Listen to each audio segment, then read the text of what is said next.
আজকের পৃথিবীতে সাধারণ মানুষের জীবন দিন দিন কঠিন হয়ে উঠছে।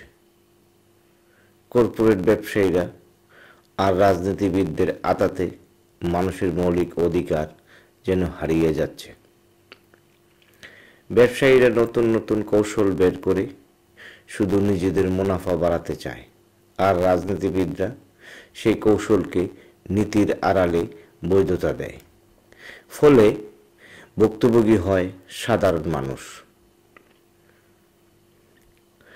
জীবনের প্রতিদিনের সংগ্রাম এখন অনেক বড় বোঝা দাঁড়িয়েছে।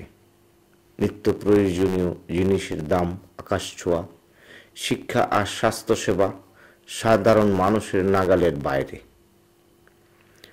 চাকরি বা আয়ের স্থায়ী পথ না থাকার বহু পরিবার অনিশ্চয়তায় ডুবে যাচ্ছে। কর্পোরেট আর রাজনৈতিক স্বার্থের চাপে মানুষের স্বপ্ন দিন দিন হারিয়ে যাচ্ছে। জীবন যুদ্ধে হেরে যাচ্ছে এক একটা প্রাণ। এভাবে চলতে থাকলে সমাজের বৈষম্য আরও বাড়বে।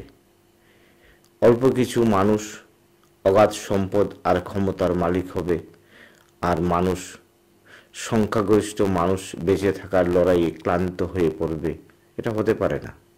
পৃথিবী হয়ে উঠবে একদিন ধনীদের জন্য নিরাপদ আশ্রয়, কিন্তু গরিবদের জন্য অবিরাম কষ্টের জায়গা।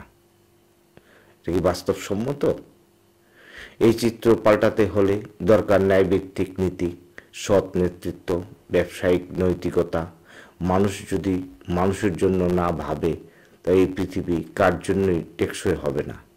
কর্পোরেট লোভ আর রাজনৈতিক স্বার্থের বাইরে গিয়ে মানবিক সমাজ গড়া এখন সময়ের দাবি।